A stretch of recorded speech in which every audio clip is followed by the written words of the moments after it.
Dando continuidade, a gente tinha feito, lamentamos aí, lamentamos o incidente, né?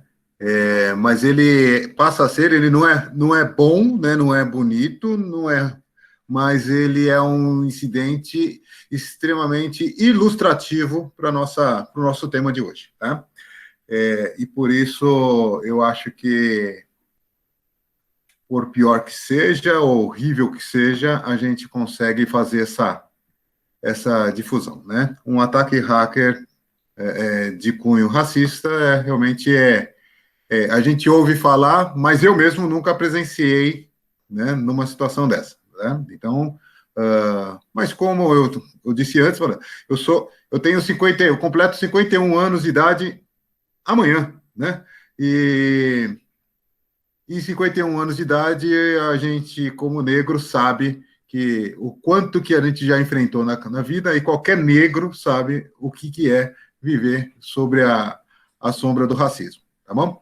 Então, e nós não vivemos sobre a sombra do racismo. Na realidade, nós vivemos enfrentando o racismo.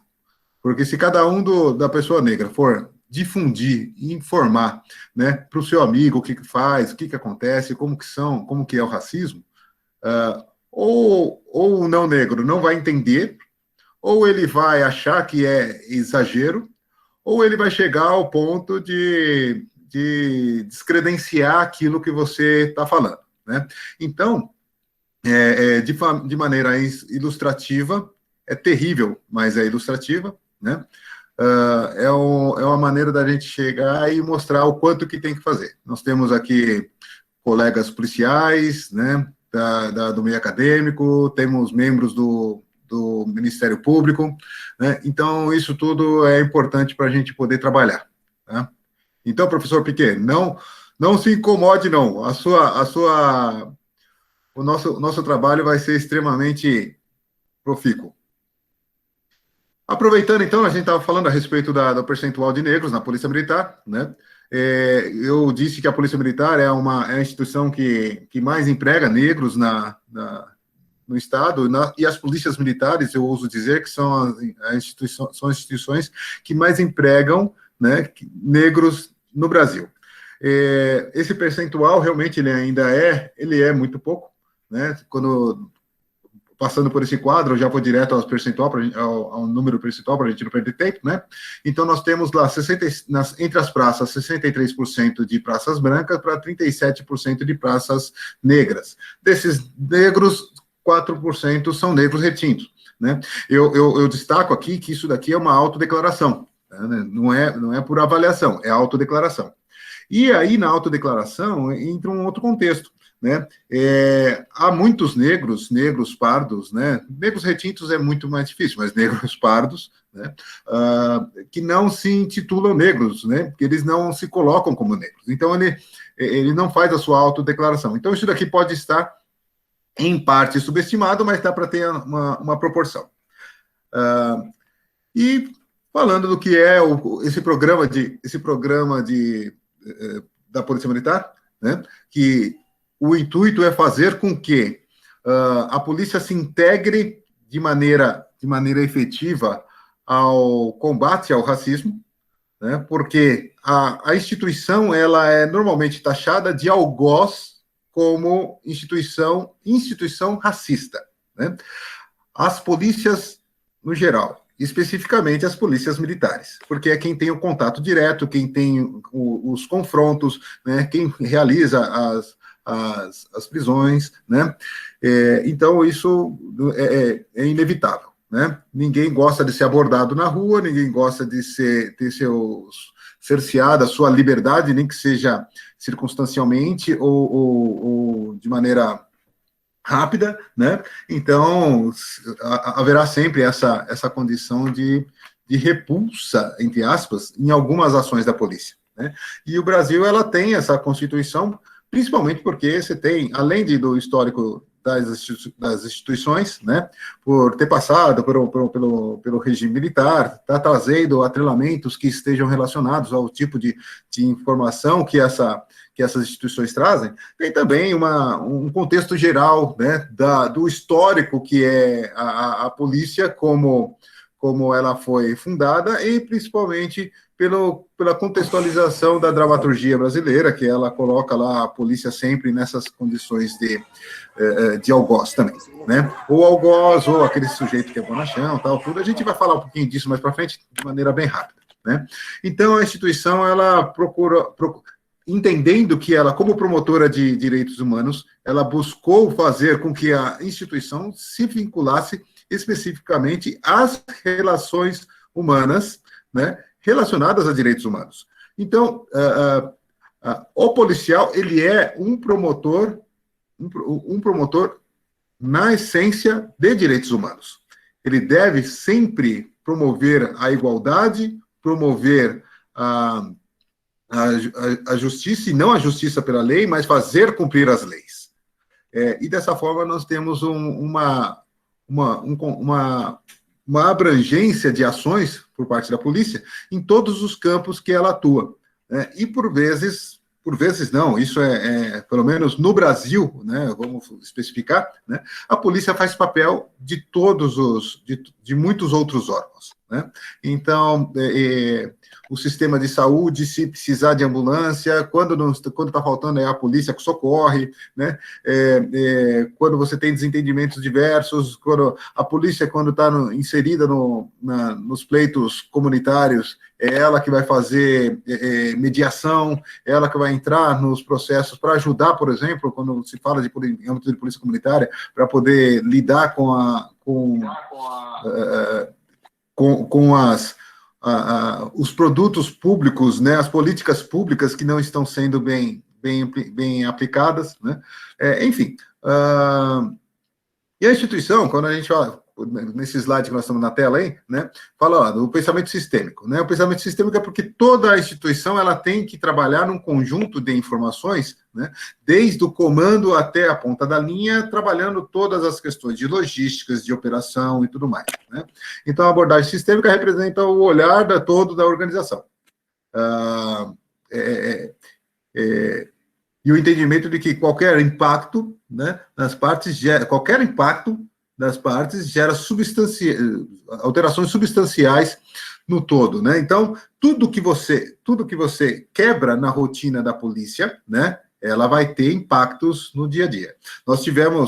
Cada vez que nós temos uma ocorrência que ela não tem o resultado esperado, a gente parte para uma situação em que a polícia toda se abala, inclusive com crises de imagem. E as crises de imagem não são simplesmente para mostrar que a polícia é bonita, o que a polícia está fazendo melhor o serviço ou não. É para entender aonde errou e poder recuperar aquele momento e poder trabalhar melhor aquela situação para que ela não se repita, né? Por isso que a polícia tem procedimentos operacionais, ela vem padronizando isso há muitos anos, né? Tem difundindo isso, tem estudado com outras instituições, né? E isso é o fator principal. Eu fiz aqui uma citação de Yanhes, eu coloquei inclusive essa citação nos meus trabalhos, acho que no mestrado, né? E a gente falou lá, né? O líder de uma organização é, antes de tudo, um especialista na promoção e proteção dos valores. E aí, entre as questões dos valores, os valores institucionais, se eles não estiverem bem protegidos, né? Não tiver os indivíduos que sejam os guardiões dos valores, né, esses valores vão se perdendo, eles vão se esfacelando, se esmiuçando, né?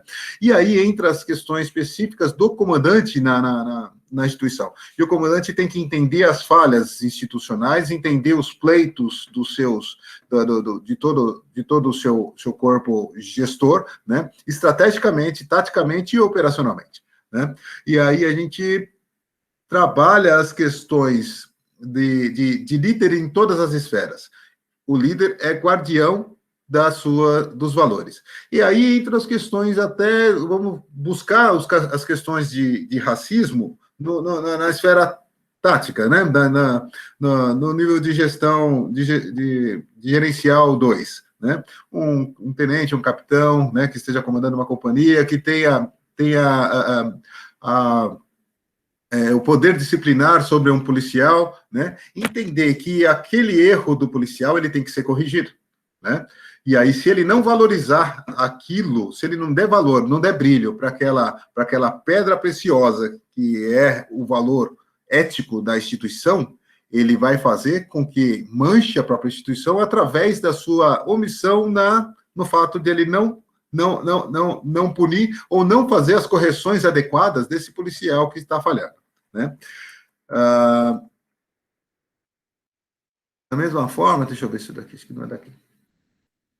Da mesma forma, né, nós entendemos que, para isso, né, a instituição ela precisa se reinventar constantemente. Então, desde 1997, nós, Polícia Militar, né, passamos por uma crise imensa lá da favela naval, para quem se recorda disso, a gente procura não falar muito sobre isso, mas o que é ruim, o que foi ruim e que causou mudanças tem que ser falado, porque senão a gente não vai falar do racismo ou da estruturação racial, racista que houve no passado, não vai falar da escravidão, né? E toda vez que você fala do assunto, você tem que relembrá-lo, né? E falar, aprendemos com isso, isso não deve se repetir, né? Eu tenho uma pessoa amiga que uma vez ela foi talvez esteja até aqui, ó, ouvindo entre nós aqui, né? Ela foi fazer uma compra lá na Tokstok e viu lá o criado mudo, né? E muita gente chega e fala assim, não, mas o criado mudo não deve usar mais essa expressão, esse imóvel não deve ter mais essa expressão de criado mudo, porque lembra-se a época que os escravos ficavam à beira da cama dos seus proprietários, né? Segurando lá a água, ou segurando a tigela, o penico, né? Passava a noite inteira daquele jeito. Esse era o criado mudo, que ele não podia falar nada para as pessoas não ouvissem, né? E aquele móvel de cabeceira, para quem não conhece, o criado mudo é aquilo lá, né? E por quê? Não pode esquecer. Ele pode até chamar criado mudo, tá? Essa cabeceira, mas esse móvel, mas ele precisa ser mostrado por que ele tem esse nome, para que não se esqueça a história, né? Quando se fala dos problemas de Auschwitz, você tem que falar para que não se esqueça a história, para que ela não retome, para que ela não seja revivida, porque aquilo que você esquece, você vai reviver, né? Então, em 1997, nós tivemos um grande episódio triste, né, da favela naval, né? E dali para frente nós tivemos que mudar, a Polícia Militar teve que mudar o seu modelo. Para quem não conhece historicamente, para quem é de outras polícias, ou mais novo, ou de outras instituições, Favela Naval foi um evento em que foi filmado policiais militares agredindo pessoas dentro de uma comunidade, né, que culminou com a morte de um dos abordados. Foi repercutido, foi passado em cadeia nacional, e por isso a polícia se reinventou, não pela questão da imagem, mas por perceber que tinha muitos erros graves que precisavam ser mudados, né? E a mudança de pensamento proposta, com ênfase no modelo de polícia de proximidade, que era justamente a polícia comunitária, que trouxe para a polícia uma série de discussões internas acerca de procedimentos operacionais, técnicas de ensino, prática de tiro defensivo, e uma grande evolução no sentido de processo de humanização da instituição, né? E isso vem sido trabalhado sempre. Então, toda vez que nós tivermos algum problema dessa natureza, a gente precisa repensar, buscar e trazer, né? Aí a gente fala um pouquinho das questões do quê? Da educação. Quando fala de educação, entrando um pouquinho mais dentro do tema do racismo, para dentro da instituição, né? Educação é a maneira mais fácil de você eliminar qualquer tipo de preconceito.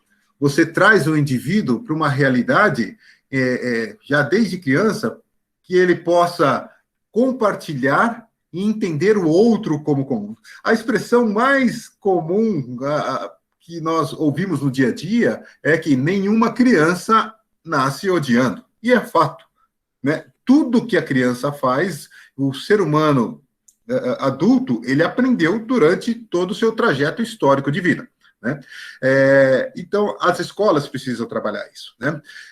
O racismo, com todo o sua bagagem histórica que tem no Brasil, com 350 anos de escravidão e atualmente mais de 150 anos de escravos libertos, né? Então, as pessoas escravizadas que vieram arrancadas das suas terras, que vieram para o país, elas não tiveram opção nenhuma de entender para onde que elas iam de volta e o que elas iam. Elas eram máquinas, eram consideradas simplesmente objetos, né? Então, elas não tinham a realidade de que eram, né? E até as pessoas que vieram depois disso, né? Os escravos libertos e os negros que ocupavam toda a nossa terra brasileira, não tiveram a opção, a oportunidade de se integrar à sociedade, porque não tiveram terra, não tiveram... Todo o contexto histórico que a gente infelizmente, está buscando um pouquinho, que a gente atrasou no começo, né? Mas dentro do contexto histórico, que não tiveram terra, não tiveram oportunidade de exercer sua religião, não tiveram oportunidade de se relacionar com os demais, né? Passamos por um processo de embranquecimento, né, que é a imigração, e isso colocou os negros todos em periferias, os negros sem condição de acesso, né? E aí, eu trouxe essa questão do estigma social, né? Que Ivan Goffman, ele, na sua obra, Nota sobre a Manipulação da Identidade Deteriorada, trata sobre aqueles indivíduos que, num espaço social e que ocupam, eles não estão de acordo com a realidade daquela sociedade e, por isso, eles são colocados à margem, né? Isso acontece com todos os vulneráveis, né? Seja um deficiente físico, o homossexual, a mulher numa sociedade machista como é a brasileira, e nada mais claro do que o negro dentro do universo do período pós-escravagista, né? E aí a gente entra com essas questões específicas de discriminação e preconceito, né? Então, o estigma social é entender, colocar o indivíduo numa condição de que ele nunca vai ser diferente, né? Tem um trabalho agora me perdi aqui um pouquinho, mas não sei se eu deixei anotado aqui, mas tem um trabalho de uma doutoranda lá da FEFELESH, né, que ele fala justamente do estigma, inclusive do estigma social do parente, do familiar, do presidiário, né? Em que todo mundo que é filho, irmão, esposa do presidiário leva a mesma pecha, ou leva a mesma consideração de marginal, de criminoso, de infrator da lei, que o restante, do que o próprio presidiário, né? Então, são coisas que a gente precisa trabalhar, são conceitos que a gente precisa trabalhar, né? E aí a gente fez uma citação aqui sobre as escolas regulares, né? As escolas regulares são os meios mais capazes para combater as atitudes discriminatórias, criando sociedades mais abertas e solidárias, construindo uma sociedade mais inclusiva. Notem que essa citação, essa citação, ela é da...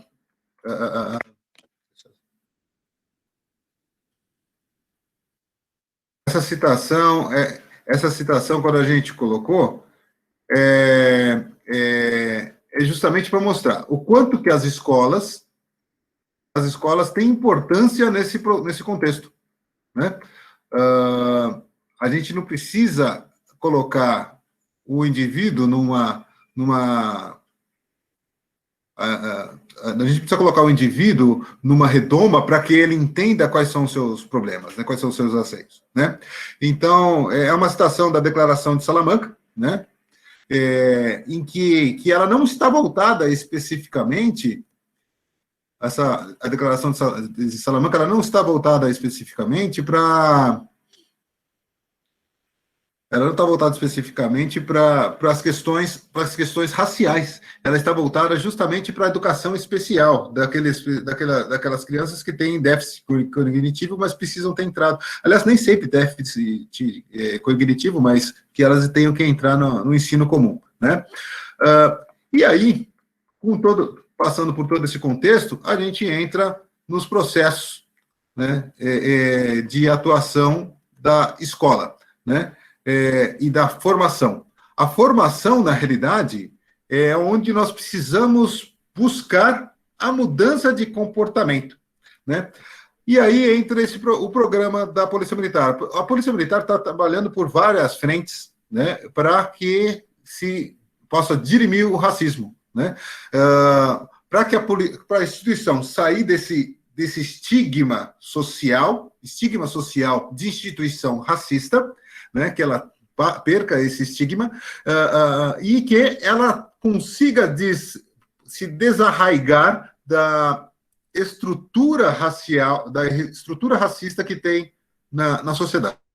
Ou seja, a polícia precisa ser, de fato, promotor de direitos humanos, de forma que busque na sociedade promover a realidade de não racismo, né?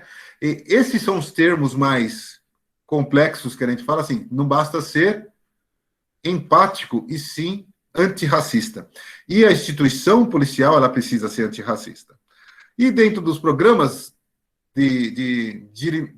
para dirimir o racismo, não só na instituição, porque o racismo estrutural, ele existe, né? Porque o policial, quando ele vem de fora da instituição, ele não vem com conhecimento pleno do que seja o racismo estrutural. E, aliás, ele traz uma bagagem toda do seu crescimento, do ambiente onde ele trabalhou, né? De onde ele veio. O policial, ele veio de uma comunidade. Os nossos policiais, eles não vêm da classe A e B da sociedade, eles não vêm de um ambiente em que é tudo muito mais tranquilo, ele vem de ambientes sociais conturbados, né? E ele passa por aquele ambiente, perpassa por todos os riscos que ele poderia ter se envolvido, e aí ele entra no espaço de trabalho das instituições, né? E aí a gente pode destacar as questões específicas da Polícia Militar em relação a esses processos, né? Como nós falamos, são 3 grandes campos, né? Que são questões de natureza de formação e educação, né? Que nós já falamos anteriormente, mas falamos no sentido da criança, né? Daquele que vem formado desde pequeno, mas também na formação, nas escolas de formação da Polícia Militar,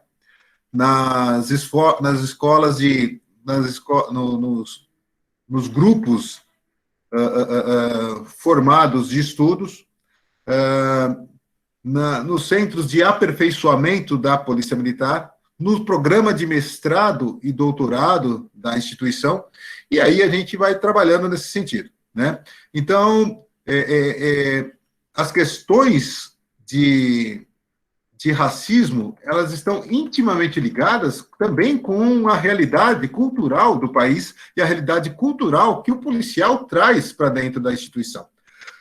Por mais que nós coloquemos as informações disponíveis para que os policiais entendam o racismo, o comando da instituição entendeu que precisa fazer mais, porque, afinal de contas, se há um pleito tão grande pela mudança da postura policial, há necessidade de rever, estudar e aplicar, né? E aí entram essas informações, entra esse programa, que é de combate ao racismo desenvolvido pela própria instituição. A polícia está desenvolvendo um modelo, né, de combater o racismo. Na realidade, de arraigar os direitos humanos. O racismo, ele está inserido nesse contexto. Por quê? O racismo, na realidade, ele passa a ser o maior ponto de desrespeito aos direitos humanos. Porque quando você tem uma sociedade toda envolvida no processo, a instituição, ela se envolve tacitamente no processo também, né? Então, como diria, nós precisamos ampliar a pluralidade, como diria o professor Juarez Xavier, da Unesp de Bauru, né? Teria alguns grandes pontos que a gente precisa colocar, né? Distinguir a compreensão, a natureza, a magnitude deontológica, né? E teórica sobre a dimensão do racismo, né? Tudo um ponto são pontos para a gente poder desenvolver, né? Tratar da questão do racismo científico, né? Isso não precisa ser colocado nos bancos escolares, mas precisa ser trabalhado no dia a dia de forma evidente. O racismo existe e ele está aqui. Procurar se policiar com cada postura antirracista, né? Por quê? Para desnaturalizar esse supremacismo racial, né? E o país tem já um comportamento, né? Tem partes da sociedade, fatores da sociedade que tem um sentimento de corte. Esse sentimento de corte é daquele que entende que nasceram para ser servidos. Eles não se sentem iguais, né? E não se sentir igual é uma das formas de entender que você enxergar o indivíduo morando na rua, é natural que ele more na rua, é triste e tal, tudo, mas ele se coloca no mesmo lugar. E, da mesma forma, enxergar o negro, por exemplo, trabalhando num serviço de faxina, né? É o porteiro, é o faxineiro, é o motorista, e começa a ver isso tudo como natural. E aí é o problema que nós temos que pontuar e trabalhar de maneira veemente, né? De maneira combativa contra o racismo, né? Então, a questão da herança histórica, acho que já ficou mais ou menos explicitada, né? O efeito nocivo e deletério que o racismo trouxe para a população, isso envolve a todos, né? A questão da pobreza e vulnerabilidade que a gente precisa trabalhar, por quê? O negro, ele está nas periferias das grandes cidades, dos grandes centros, e porque ele não trouxe, ao longo do tempo, o enriquecimento por questões de falta de emprego, falta de terra, falta de oportunidade. Ponto. Né? Não dá para dizer que isso é diferente, né? Porque é a história do Brasil. Né? Quanto à educação, a educação precisa ser colocada nesse contexto para ensinar a população, ensinar o jovenzinho, a criança, que foi desse jeito. Nós temos uma lei específica para tratar desses pontos, mas ela não é aplicada, né? Que a Lei 10.063, que fala justamente da aplicação da educação nas escolas. São poucas as escolas que têm esse contexto. E fazendo um balanço, um contraponto em relação à Polícia Militar, a Polícia Militar está inserindo dentro dos seus currículos algumas leituras obrigatórias, né? Então, dentro desses 3 campos que nós falamos, dos 3 campos de ação, tem lá o fortalecimento do Código de Ética, que está ainda em fase de formulação, porque o Código de Ética da instituição nada mais era do que o regulamento disciplinar, né? E com a mudança da legislação, em que as punições para os policiais restritivas de liberdade, elas deixaram de existir, a Polícia Militar está reformulando o seu Código de Ética, assim como outras instituições, outras polícias militares estão fazendo também, né? Mas o que é importante nisso? Saber que nós podemos inserir nesse contexto as questões raciais. Por quê? Dentro do Código de Ética, nós temos a especificação do respeito integral aos direitos humanos, né? E respeito à Constituição Federal, artigo 5º, né? Mas principalmente as questões que batem e sangram as instituições policiais militares, que é o discurso do genocídio da população negra, né? Então, a instituição tem dentro do seu universo a possibilidade de entender, estudar e discutir todo esse processo. O outro ponto, que é a revisão bibliográfica das leituras obrigatórias para os programas de mestrado e doutorado em segurança da ordem pública, né? Então, existem sugestões, como o estudo da inclusão da literatura referenciada na temática de racismo, né, que sobre do racismo e africanidade, vamos dizer assim, né? Então, vem surgindo sugestões como o nome como Silvio de Almeida, né, né, para falar que trata sobre o racismo estrutural, né, o que é o racismo estrutural, é uma obra mais recente, da própria Djanila Ribeiro, né, falando sobre o Pequeno Manual do Racista, que é uma leitura que ela não é tão técnica, né, mas ela traz informações que são próprias para o entendimento do dia a dia, porque ninguém sabe o que é o racismo até o momento que haja um ataque racista, como os colegas aqui viram durante o início dessa apresentação, né? Professor Natanael Santos, professor Juarez Xavier, né, que nós já citamos, né, uma revisão programática dos estágios de aperfeiçoamento profissional, né, e isso já tem sido feito, já estamos estudando, já tem propostas, inclusive, estamos fazendo proposta para que veja as devolutivas, né, não só do policial, para saber se ele entendeu, tal, tudo, mas do policial negro também, né, porque o policial negro, ele goza da legitimidade de entender na pele o que é o racismo, né, e às vezes o policial branco não consegue ter essa visão, porque ele não passou pelas questões raciais de maneira tão arraigada. Muito ao contrário, ele às vezes nem sabe o que é, e o explicar é necessário, né? A revisão do Manual de Direitos Humanos, que acho que é o ponto principal até do nosso trabalho aqui, né? Mas eu tive que fazer toda essa contextualização para depois a gente entrar nessa questão. E o Manual de Direitos Humanos nada mais é do que um manual que nós temos já há muito tempo, que o comando já vem trabalhando a sua reestruturação, né?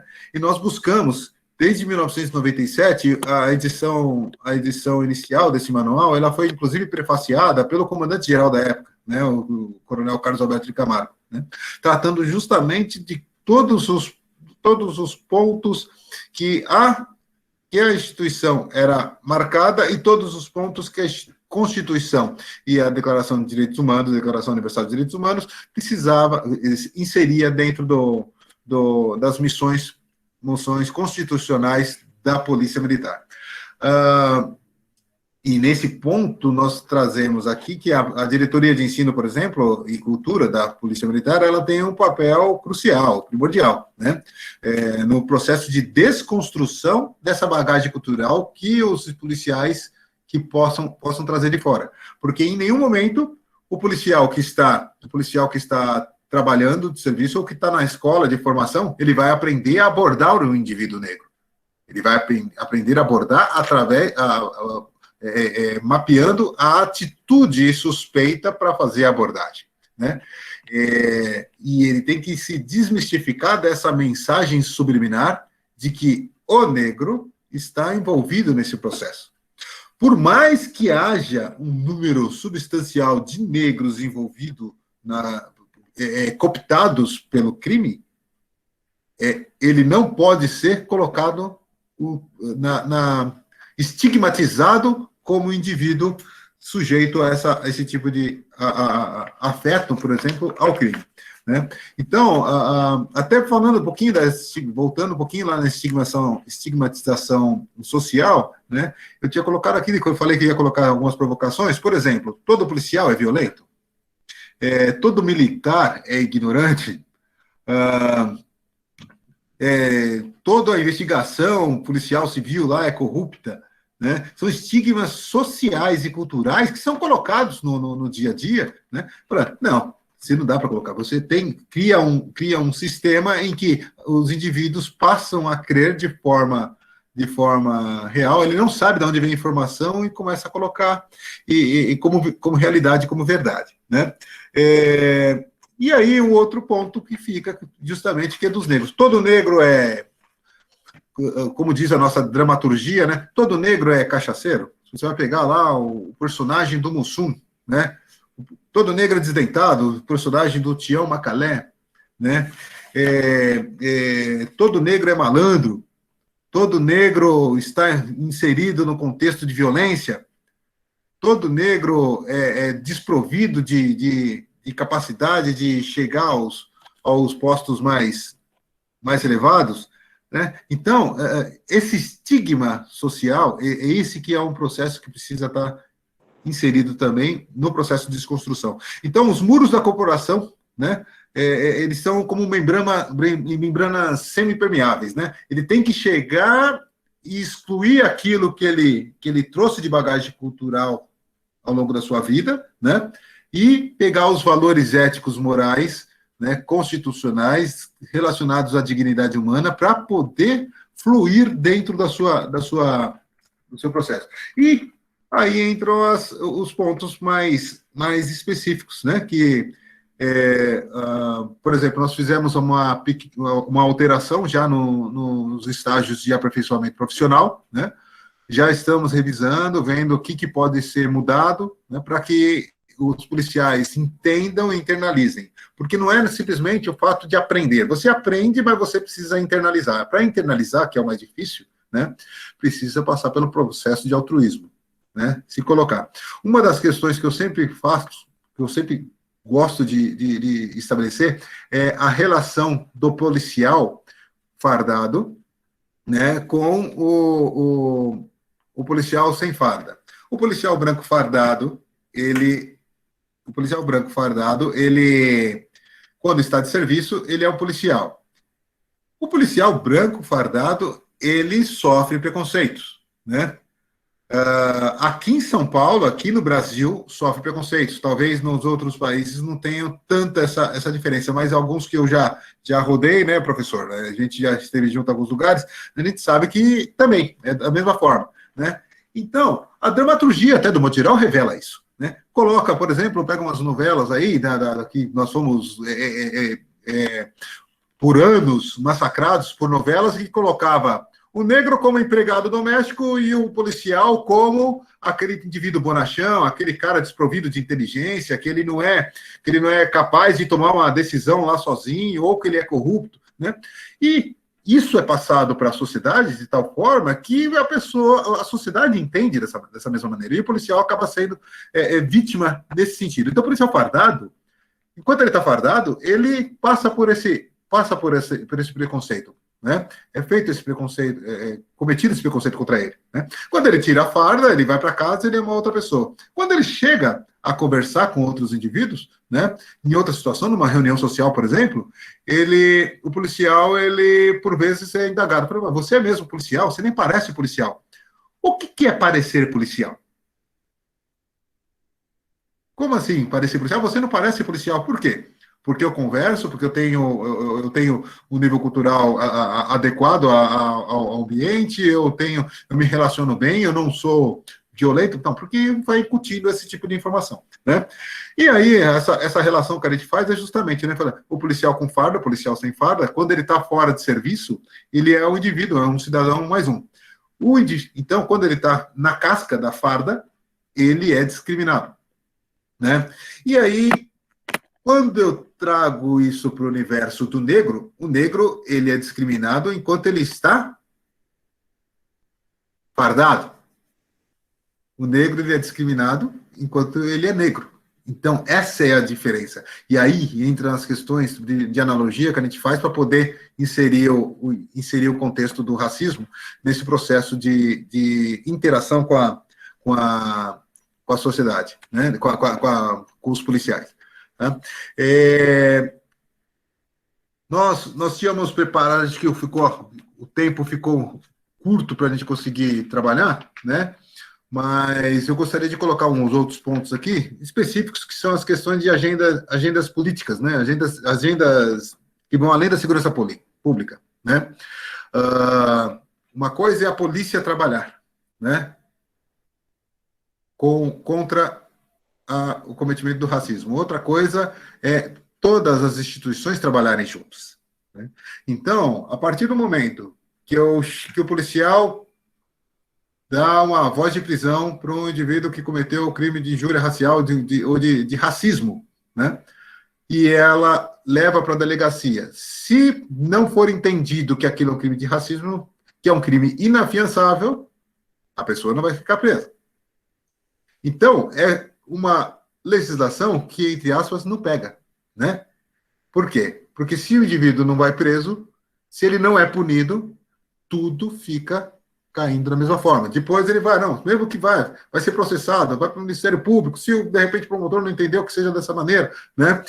Vai descaracterizando, ou se não, e a discussão existe. Por que essa discussão existe? Porque tudo é entendido como se fosse uma simples, não, mas talvez não tenha sido tudo isso. Ah, está exagerado, né? E esse início do caminho que a Polícia Militar, né, entendeu por bem pontuar, né, é o primeiro passo para desmistificar e desconstruir o racismo estrutural. Acho que é mais ou menos por aí que a gente tinha preparado, faltou alguma coisinha, mas acho que dá para entender. Souza, sensacional. Eu acho que foi eu realmente... acho que eu não estou ouvindo aqui. Deixa eu só pegar. Ok. Sensacional, eu dizia, a sua fala. Um segundinho. Professor, o senhor está falando, professor? Não, eu estava esperando... Eu não estou ouvindo, peraí. Não? Eu estou ouvindo perfeitamente, acho que todos Pode estão falar te de ouvindo. novo? Oi, eu só para dizer que eu Não achei... estou ouvindo. Eu vou ter que...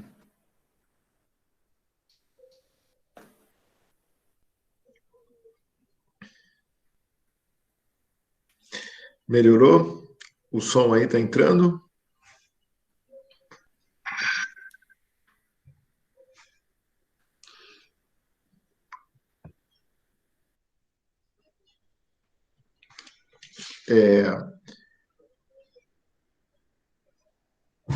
Escuta.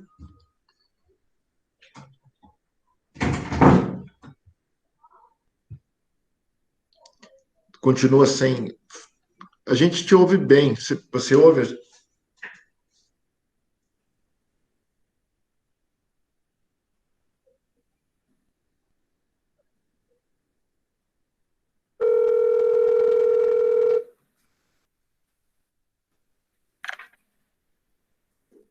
Você consegue escutar, Souza?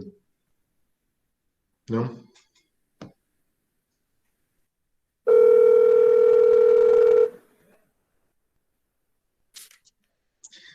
O seu som está sendo transmitido para cá.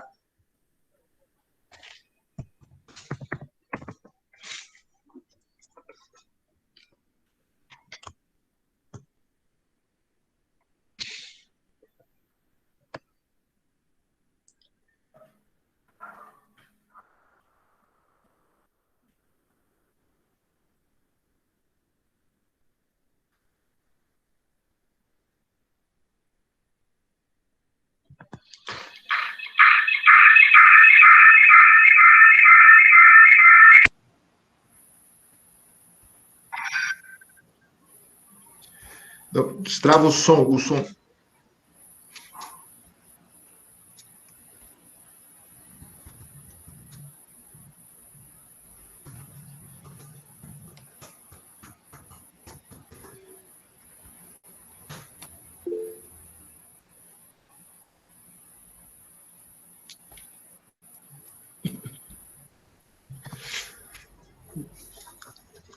Bom, eu Já estou ouvindo, eu estou ouvindo na outra janela aqui, professor.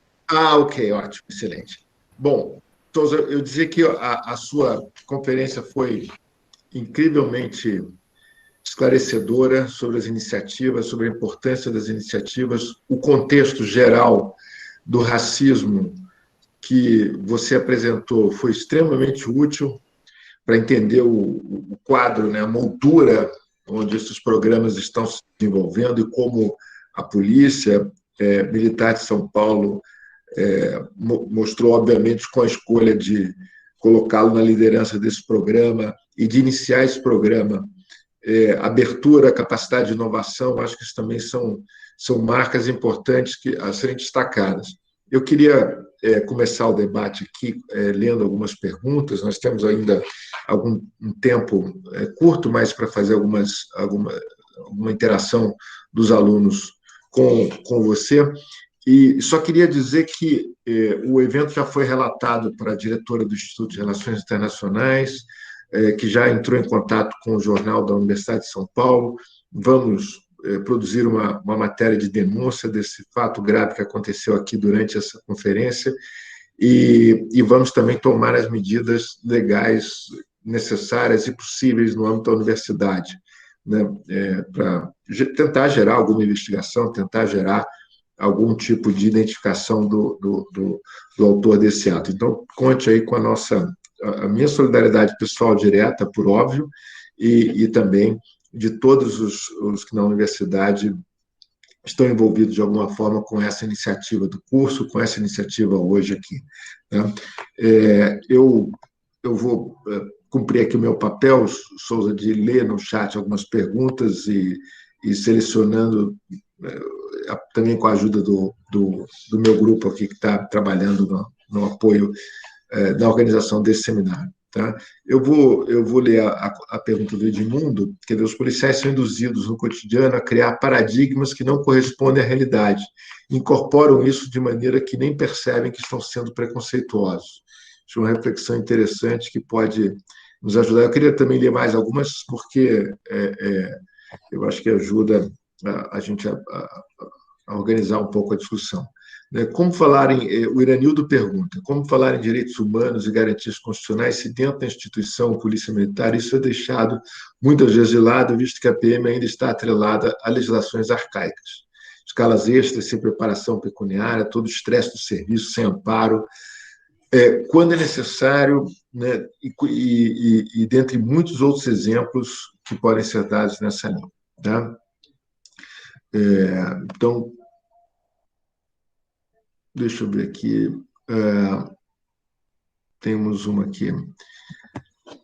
O Hudson pergunta: essa sina das polícias PM e outras instituições serem racistas não teria participação da mídia para essa acusação? Ou seja, não seria uma campanha organizada pela mídia de alguma forma?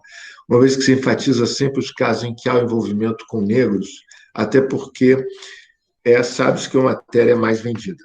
Tá? Então, para começar aí esses comentários, uma reflexão sua sobre alguns pontos de curiosidade dos alunos. Eu vou selecionando outros aqui para mais uma rodada.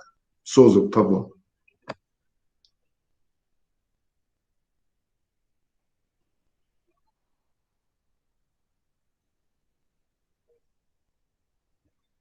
Me ouvem?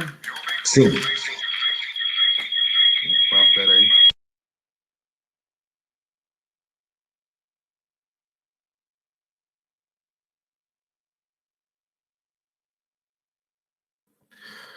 Muito bem. Um dos pontos, acho que foi muito bem colocado, as questões da polícia ser tá com legislação arcaica, né? Bom, primeiramente a polícia tem investidura militar, né? Então a legislação é militar, né? Todas as polícias do mundo, né? Aliás, são poucas polícias que não têm essa investidura militar, né? que têm as regras específicas do militarismo, né? Algumas adaptações que são feitas, até se eu pegar exemplo até da América Central, na Espanha, eu estive quando eu estive na Itália, por exemplo, quando eu estive no Japão, né? Eu vi que a nossa polícia militar ela é muito menos militarizada do que as polícias do restante do mundo, né?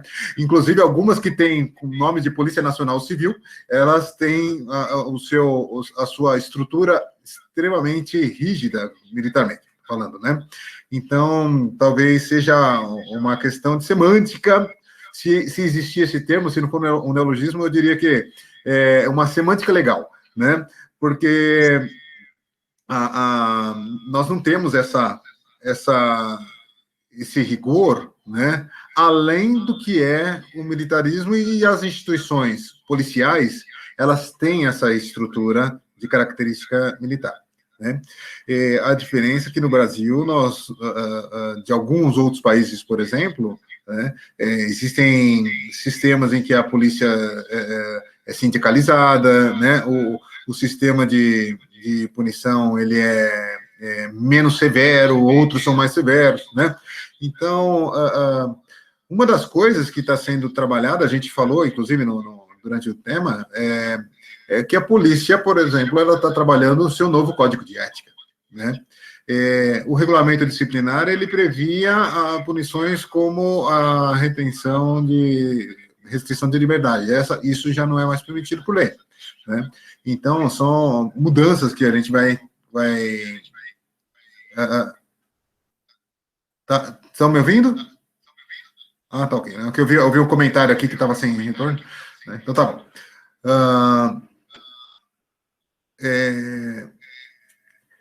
Nós, quando... E nesse contexto, aproveitando, né, a segunda pergunta falando a respeito se puder repetir, professor, eu acabei anotando aqui.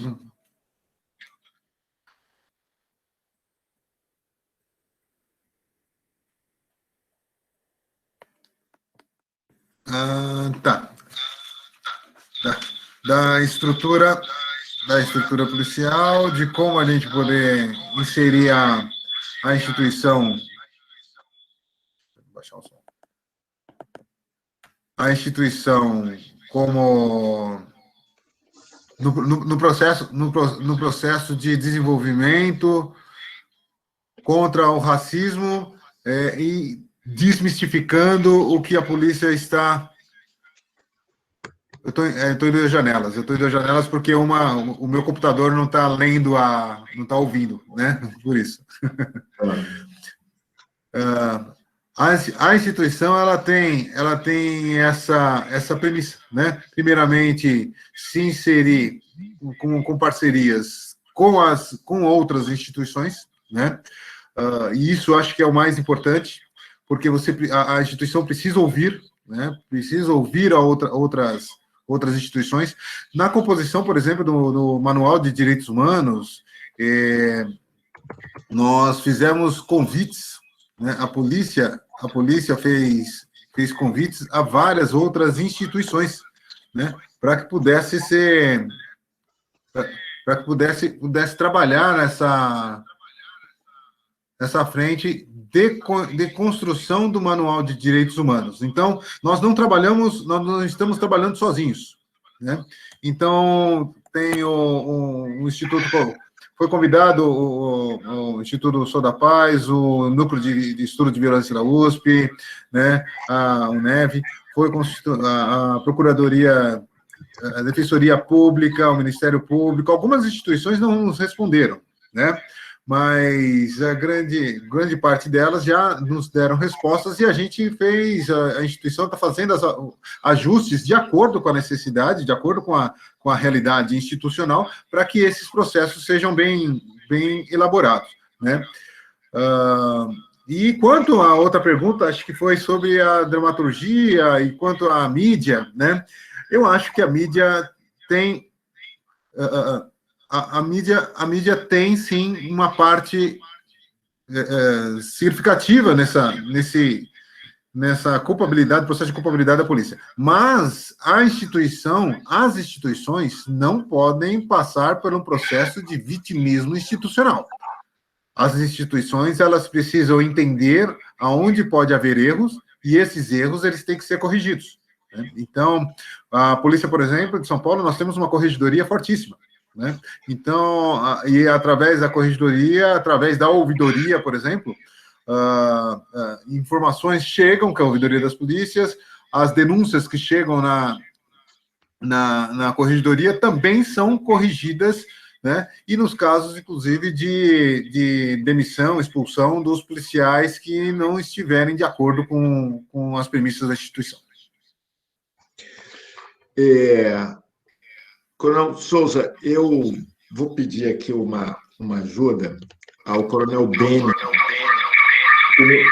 que nos escuta aqui.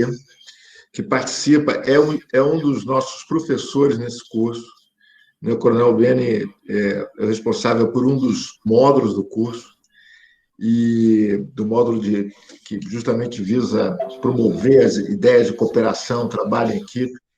E eu gostaria que o Beni, o Coronel Beni, também, né, da Polícia Militar de São Paulo, falasse aqui um pouquinho em nome dos professores do curso, né, tentando aí traduzir aí a gratidão e o interesse pela sua palestra hoje. Beni, você já está a posto? Já. Sim. Estão me ouvindo? Está me ouvindo, Piquet? Perfeitamente.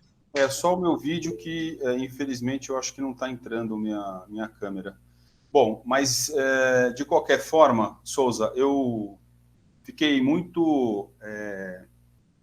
para não falar de uma forma ríspida, num momento tão importante, mas eu fiquei muito chateado com o que aconteceu. Sabe, eu estava no momento em que foi feita aquela invasão no sistema e demonstra a sua capacidade de condução dos trabalhos. Para mim é uma honra, é uma satisfação, viu, Souza, estar nesse momento aqui ouvindo a sua apresentação da Polícia Militar de São Paulo, que é uma instituição que a gente tem muito orgulho, eu particularmente tenho muito orgulho, né, da minha família, né, todas as pessoas que participaram da minha carreira enquanto nativa, né, porque eu já estou na reserva já faz alguns anos, e eu queria agradecer, viu, Piquet, muito a organização do evento, a disponibilidade que vocês estão tendo para transmitir esse conhecimento, essa informação tão relevante para as pessoas, de forma que a gente consiga produzir esse debate, né, porque as pessoas precisam entender que existe inteligência em todos os lados, e todas as pessoas, de uma certa forma, elas buscam o melhor, né? Então, a gente, e o Souza está nesse trabalho na Polícia Militar, e eu vejo que tem outros policiais militares, outros policiais aqui, civis, pessoas que lidam com essa questão tão complexa que é o racismo, né? Então, eu queria agradecer. Eu acho que a gente precisa debater isso mesmo, a gente precisa conversar, falar mais. Eu acho que as pessoas também precisam nos escutar, né, Souza? Porque nós temos dores, né? Nós também temos dores, e a gente sabe que a gente também sabe que a gente erra também, a gente não acerta o tempo todo, né? Como as pessoas também, num momento como esse que a gente viu aqui, que fazem um ataque dessa natureza num momento tão importante, num evento tão relevante internacionalmente. Então, Piquet, eu agradeço muito a oportunidade de você ter me permitido falar nesse momento, ok? Agradeço muito a sua apresentação, viu, Souza? Isso dignifica a Polícia Militar de São Paulo, isso mostra a qualidade do oficial que você é, do conhecimento que a gente produz, né? E agradecer a participação de todos, e é isso, Piquet. É que eu fiquei, sinceramente, muito chateado, mas eu acho que a volta foi muito boa, e eu queria agradecer, viu, Piquet? Esse trabalho que vocês estão fazendo, você, o Bechara, não posso esquecer de falar do Dr. Bechara, incrível, né? Junto com a USP, um trabalho muito importante, e que a gente precisa levar realmente esse debate, conversar com maturidade, né? Para poder encontrar, né, assim, boas soluções para todos. Obrigado, viu, Piquet? Obrigado, Souza. Muito obrigado, Beni, nosso professor, parceiro, apoiador dessa iniciativa aqui, falando, eu acho que representando o clima geral aqui dos professores também que assistem a sua conferência aqui. Souza, foi realmente uma tarde importante para a gente. O que aconteceu, a conferência, o que importa da conferência está gravada, será colocada à disposição dos alunos.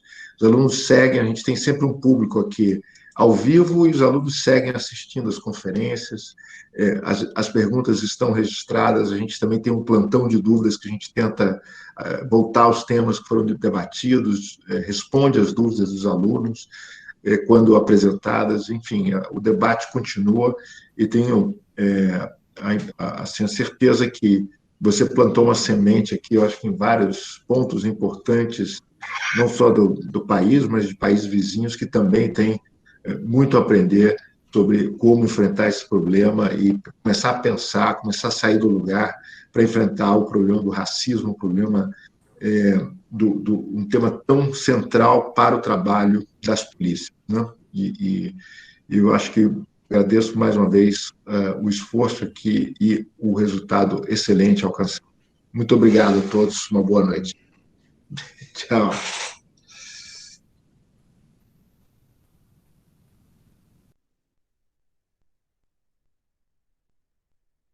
Eu agradeço o professor Piquet e os demais integrantes, porque a gente precisou fazer essa remodelação, né? Mas, como eu disse anteriormente, foi instrutivo, né? As costas estão largas aí, né? Nesse sentido. Agradeço a paciência de todos por ter compartilhado esse espaço de fala, né? E a Polícia Militar, sem dúvida, está à disposição, né? O comando confiou a nós essa missão, e nós seguimos em frente com muita disposição e com, agora, cada vez mais vontade de fazer essa realidade acontecer, né?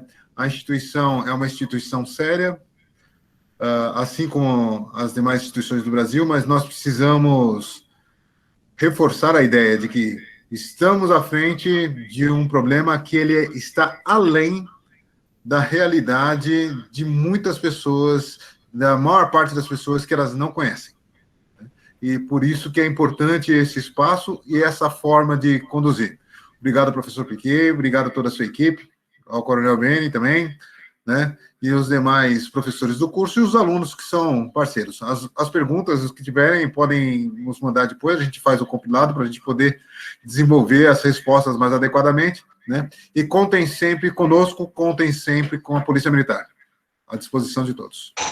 Sensacional. Boa noite a todos. Muito obrigado.